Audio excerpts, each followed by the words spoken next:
सबसे पहले बात करेंगे इसराइल और ईरान फौरी जंगबंदी के ख्वाह हैं। सर ट्रंप अमन के हवाले से हतमी मुज़ाकरात जारी हैं। अमरीकी सदर ट्रंप की जानिब से ये कहा गया है और मज़ीद कहा कि रुकावट ना डाली गई तो अमन माहदे की तरफ पेशरफ्त जारी रहेगी।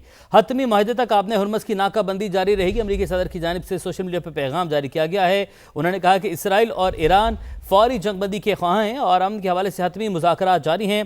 रुकावट ना डाली गई तो अमन माहदे की तरफ पेशरफ्त जारी रहेगी। अमरीकी सदर की जानिब से यह कहा गया। मज़ीद कहा कि हतमी माहदे तक आपने हुरमस की नाकाबंदी जारी रहेगी।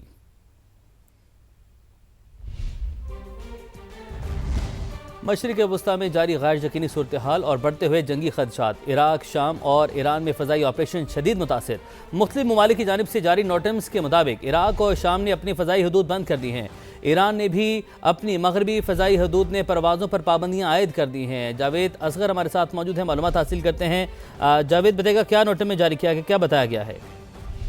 जी बिल्कुल, मुख्तलिफ एयर स्पेस के हवाले से मुख्तलिफ ममालिक की जानिब से जारी नोटिस के मुताबिक मशरिक़ वस्ता में गैर यकीनी सूरत हाल के बाद इराक शाम की फ़ज़ाई हदूद मुकम्मल बंद है, जबकि ईरान भी मुतासिर हुआ है। ईरान की मगरबी फ़ज़ाई हदूद और फ्लाइट ऑपरेशन भी जुज़ी तौर पर बंद है। इराक ने अपनी फ़ज़ाई हदूद को 72 घंटे के लिए बंद कर दिया, जबकि इराक में आमद, रवानगी और इराक से ओवर फ्लाइंग की परवाज़ें भी मुअत्तल कर दी गई हैं। नोट अभी तो 7 जून से आइंदा 72 घंटे तक के लिए जारी किया गया, जबकि मशरिक़ वस्ता में जंगी तनाज़ात पर आलमी हवाले से काम की वार्निंग भी जारी है।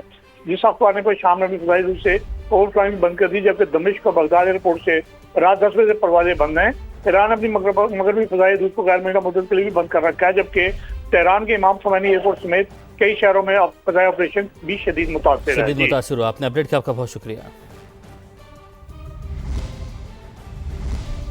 चीन के सदर शिमाली कोरिया के दारुल हुकूमत पियांगयांग पहुंच गए हैं। शिमाली कोरिया के रहनुमा किम जोंग उन ने अपनी अहलिया के हमरा चीनी सदर का पुरतपाक इस्तकबाल किया। हवाई अड्डे पर सुर्ख कालीन बिछाया गया। चीनी सदर ने तकरीब से खिताब करते हुए कहा, चीन और शिमाली कोरिया के दरमियान सिफारती और फौजी ताउन मजीद मजबूत बनाया जाएगा। चीन और शिमाली कोरिया को अवामी फलाह बहबूद के लिए भी ताउन बढ़ाना चाहिए। मुश्तरका मफादात के तहफ़्फ़ुज़ के लिए शिमाली कोरिया के साथ हैं।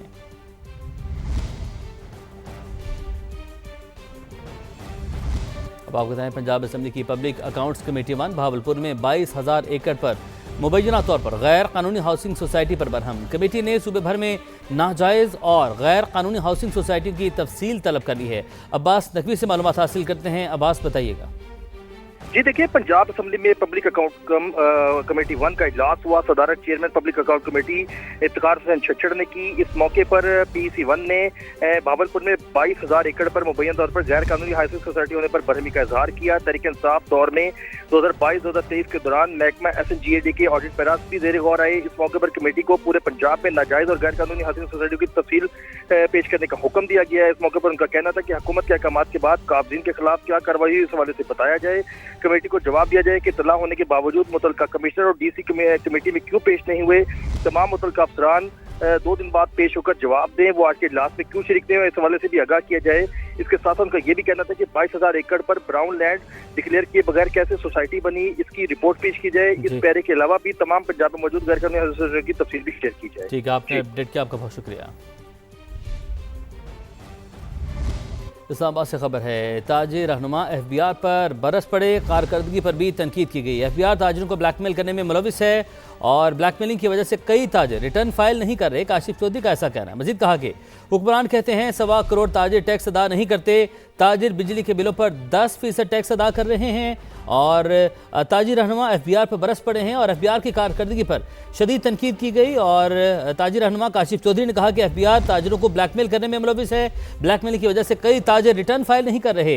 हुक्मरानों का कहना है कि 1.25 करोड़ ताजिर टैक्स अदा नहीं करते, जबकि ताजिर बिजली के बिलों पर 10% टैक्स अदा कर रहे हैं।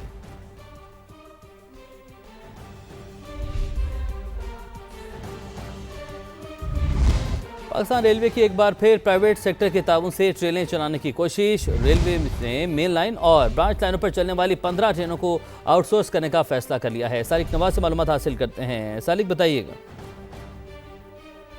जी बिल्कुल, पाकिस्तान रेलवेज ने एक दफ़ा दोबारा से जो ट्रेनें हैं वो निजी सेक्टर से के ताउन से चलाने का फैसला किया है और इस मकसद के लिए अखबारात में इश्तिहारात भी जो है वो दिया गया है पाकिस्तान रेलवे की जानिब से और 15 ट्रेनों को आउटसोर्स करने का फैसला किया गया है।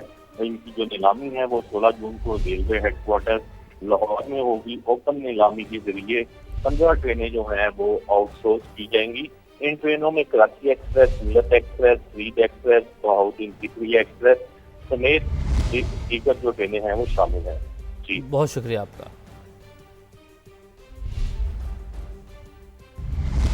मुशीर वज़ीर आला पंजाब बराए AI अली डार से इटली के सफ़ीर ने अलविदाई मुलाकात की, जिसमें पाक इटली ताल्लुकात को मजबूत बनाने के आज़म का अयादा और पंजाब में तरक्याती इक़दामात और इस्लाहात को सराहा किया। लाहौर में होने वाली मुलाकात में अली डार ने कहा, पंजाब को सरमायाकारी, जिद्दत और जदीद टेक्नोलॉजी का मरकज़ बना रहे हैं। पाकिस्तान और इटली के दरमियान ताल्लुकात बाहिमी एहतराम, दोस्ती और ताउन पर मबनी हैं। इटली की सफ़ीर ने दो तरफ़ा ताल्लुकात के इस्तेहकाम में अहम किरदार अदा किया। अली डार ने कहा, हुकूमत पंजाब बैनुल-अक़वामी शराकतदारियों को मज़ीद वुसअत देने के लिए पुरअज़्म है। मसनूई ज़हानत और उभरती हुई टेक्नोलॉजीज़ के शोबों में आलमी ताउन वक्त की अहम ज़रूरत है।